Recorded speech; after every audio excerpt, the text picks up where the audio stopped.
ತನಿಖೆ ಮುಂದುವರೆಸಿಕೊಂಡು ನಮ್ಮ 8 ವಿವಿಧ ತಂಡದ ಕಾರ್ಯಾಚರಣೆಯಲ್ಲಿ ಇನ್ನೂ ಅಡಿಷನಲ್ ಆಗಿ 12 ಜನ ಆರೋಪಿಗಳನ್ನು ದಸ್ತಗಿರಿ ಮಾಡಲಾಗಿದೆ.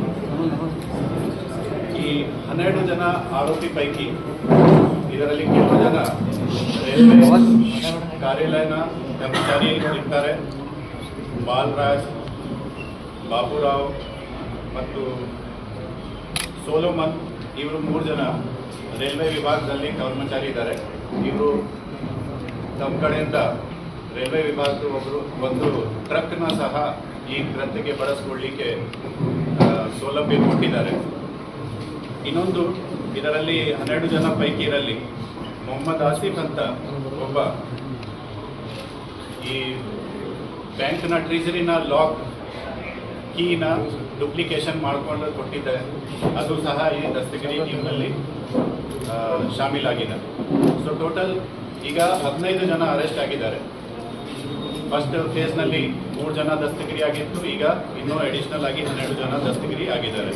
ವಿವರ ಈ ಪ್ರೆಸ್ ನೋಟ್ನಲ್ಲಿ ಕೊಡಲಾಗಿದೆ. ಪ್ರಾಪರ್ಟಿ ರಿಕವರಿ ಪೈಕಿ ಹೋದ ಫಸ್ಟ್ ಪ್ರೆಸ್ ಮೀಟ್ನಲ್ಲಿ ಸುಮಾರು 10.75 ಕೋಟಿ ವರ್ಷದ್ದು ಪ್ರಾಪರ್ಟಿ ರಿಕವರಿ ಆಗಿತ್ತು. ಈಗ ಲಾಸ್ಟ್ 15 ದಿವಸದ ಕಾರ್ಯಾಚರಣೆಯಲ್ಲಿ ಮೆಲ್ಟೆಡ್ ಗೋಲ್ಡ್, ಬಂಗಾರದ ಜ್ಯುವೆಲ್ರಿ, ಕೃತ್ಯಕ್ಕೆ ಬಳಸಿದ ವೆಹಿಕಲ್ಗಳನ್ನು ಮತ್ತು ಕ್ಯಾಶ್ ಸೇರಿ ಸುಮಾರು 39.26 ಕೋಟಿ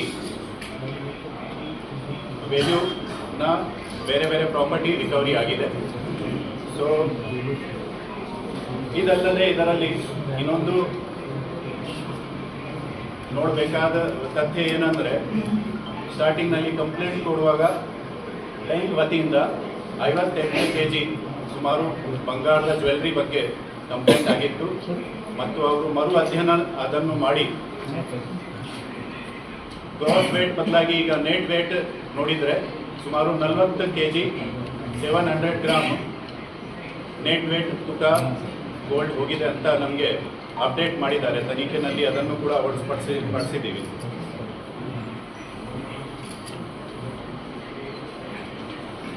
ಈ ಪ್ರಕರಣ ನಮಗೆ ಯಾಕೆ ಚಾಲೆಂಜ್ ಒಂದು ಆಗಿತ್ತು, ಯಾಕೆಂದರೆ ನಿಮಗೆ ಎಲ್ಲರೂ ಗೊತ್ತಿದ್ದು ಮಾಹಿತಿ ಪ್ರಕಾರ ಇವರು ಫೆಬ್ರವರಿ ತಿಂಗಳಿಂದ ಕೀನ ಡುಪ್ಲಿಕೇಶನ್ ಮಾಡಿ ಲಾಸ್ಟ್ 4 ತಿಂಗಳಿಂದ ಇವರು ಪ್ರಯತ್ನ ಮಾಡಿಕೊಂಡು ಒಂದು ಪ್ಲಾನಿಂಗ್ ಮಾಡಿ ಅಚ್ಚುಕಟ್ಟಾಗಿ ಒಂದು ಕಳ್ಳತನ ಪ್ರಕರಣ ಒಂದು ಎಸಗಿದ್ದಾರೆ. ಬಟ್ ನಮ್ಮ ತಂಡ 1 ತಿಂಗಳು ಒಳಗಡೆ ಈ ಕೇಸನ್ನು ಪತ್ತೆ ಮಾಡಿ ಹೆಮ್ಮೆ ಪಟ್ಟು ಪ್ರಶಂಸೆಯನ್ನು ಪಟ್ಟು ಇವತ್ತು ಖುದ್ದಾಗಿ ಅವರೇ ವಿಜಯಪುರಕ್ಕೆ ಬಂದು ಪ್ರೆಸ್ ಮೀಟ್ ಮಾಡಿ ತಮಗೆ ಈ ಪ್ರಕರಣದ ಎಲ್ಲ ಅಂಶಗಳನ್ನು ಸರ್ ತಮ್ಮ ಗಮನಕ್ಕೆ ತೊಗೊಂಬಂದಿದ್ದಾರೆ. ಇದು ಯಾಕೆ ನಮಗೆ ಚಾಲೆಂಜಿಂಗ್ ಆಗಿತ್ತು ಮತ್ತು ಯಾಕೆ ಇದು ಒಂದು ಮಹತ್ವದಾಗಿತ್ತು ಅಂತಂದರೆ, it was a prestige issue for the police department case. So Canara bank ಅಧಿಕಾರಿಗಳು ಬಂದು ಹೇಳಿದಾಗಲೂ ಕೂಡ ನಾವು ಹೇಳಿದ್ವಿ, it is a challenging case but will do it ಅಂತಂತೇಳಿ ನಮಗೆ ಒಂದು ಡೇ 1 ನಾವು ಹೇಳ್ತಾ ಇದ್ವಿ.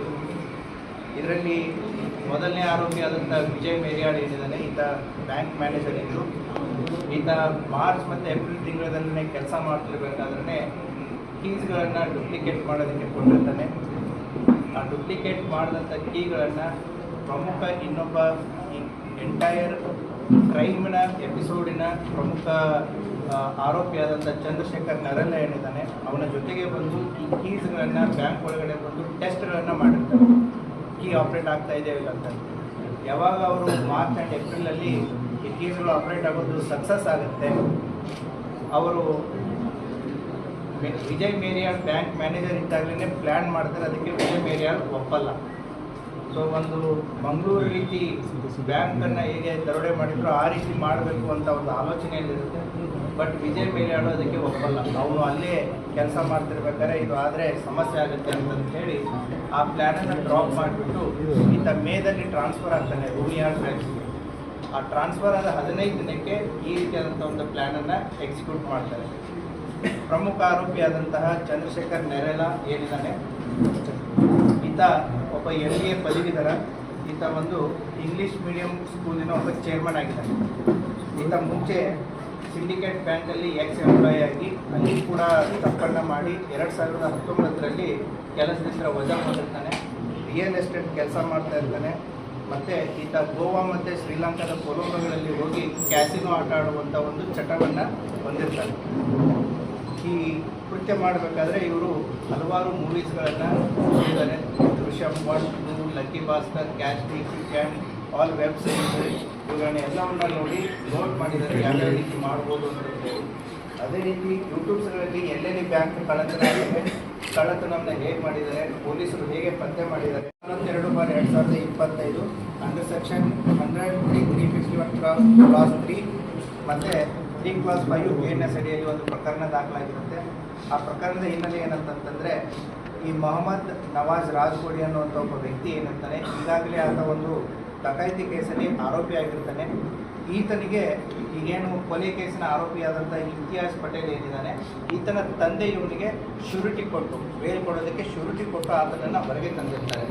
ತದನಂತರ ಈ ಆರೋಪಿ ಮೊಹಮ್ಮದ್ ರಾಜ್ಕೋಡಿ ಏನಿದ್ದಾನೆ, ಈತ ಕೋರ್ಟನ್ನು ಅಟೆಂಡ್ ಮಾಡ್ತಾ ಇರಲಿಲ್ಲ.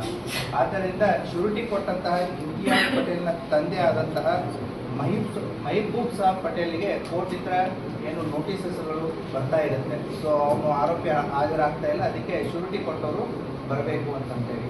ಅದೇ ರೀತಿ 23 ಜೂನಕ್ಕೆ ಅವರಿಗೆ ಒಂದು ಏನು ಜಾಮೀನಿನ 1 ಲಕ್ಷ ರೂಪಾಯಿ ಮೊತ್ತವನ್ನು ಡಿಪಾಸಿಟ್ ಮಾಡಬೇಕು ಅಂತಂತೇಳಿ ಈ ಆರೋಪಿಯ ತಂದೆ ಬಂದಿರುತ್ತೆ. ಅವ್ರು ಕಟ್ಟಕ್ಕಾಗಿರಲ್ಲ. ಆ ಹಿನ್ನೆಲೆಯಲ್ಲಿ ದಿನಾಂಕ 9ನೇ ತಾರೀಕು ಮತ್ತೆ ಮುದ್ದತ್ತು, ಅವತ್ತಿನ ದಿನ ಕೋರ್ಟು ತಾರೀಕು ಕೊಟ್ಟಿರುತ್ತೆ. ಅವತ್ತಿನ ದಿನ ಈ ಮೆಹಬೂಬ್ ಸಾಬ್ ಪಟೇಲ್ರ ಮಗ, ಈಗೇನು ಆರೋಪಿ ನಂಬರ್ 1 ಇದ್ದಾನೆ ಇಮ್ತಿಯಾಜ್ ಪಟೇಲು, ಮತ್ತು ಈ ಮೊಹಮ್ಮದ್ ರಾಜ್ಗಳಿಗೆ ಒಂದು ಸ್ವಲ್ಪ ಕಿತ್ತಾಟ ಆಗುತ್ತೆ. ಏನು ನಿಮಗೆ ಬೇಲು ಕೊಡಿಸ್ಬೇಕು, ಜಾಮೀನು ಆಗಬೇಕು, ನೀವು ಕೋರ್ಟು ಅಟೆಂಡ್ ಆಗಲ್ಲ, ನಮ್ಮ ತಂದೆಗೆ ಇದರಿಂದ ತೊಂದರೆ ಆಗ್ತಾ ಇದೆ, ನೀವು ಕೋರ್ಟ್ ಅಡ್ವೊಕೇಟ್ ಫೀ ಏನಿದೆ ಅದನ್ನು ಕೊಡಿ, ನೀವು ಕೋರ್ಟ್ ರೆಗ್ಯುಲರ್ ಆಗಿ ಅಟೆಂಡ್ ಆಗಿ ಅಂತಂತೇಳಿ ಹೇಳಿದ್ದಕ್ಕೆ ತದನಂತರ ಈ ಮೊಹಮ್ಮದ್ ರಾಜ್ಗೋಡಿ ಆತನ ಸ್ನೇಹಿತರಿಗೆ ಹೋಗಿ ವಿಚಾರವನ್ನು ಹೇಳಿದಾಗ ಇಮ್ತಿಯಾಜ್ ಪಟೇಲ್ಗೆ ಫೋನಲ್ಲಿ ಮತ್ತು ಇವರಿಗೆ ವಾದ ವಿವಾದಗಳಾಗಿರ್ತಾರೆ. ಆ ಹಿನ್ನೆಲೆಯಲ್ಲಿ ನಾನು ನಿನಗೆ ಹೊಡಿತೀನಿ, ನೀನು ನನಗೆ ಹೊಡಿತೀನಿ ಅಂತಂದೇಳಿ ಅವ್ರು ಮಾತಾಡ್ಕೊಂಡಿರ್ತಾರೆ. ಆವಾಗ ಮೊಹಮ್ಮದ್ ರಾಜ್ಗೋಡಿ ಮತ್ತು ಇನ್ನಿತರ ಆತನ ಸ್ನೇಹಿತರು ಕೂಡಿ ಇಮ್ತಿಯಾಜ್ ಪಟೇಲ್ಗೆ ಹೊಡಿಬೇಕು ಅಂತಂದೇಳಿ ಬಂದಿರ್ತಾರೆ.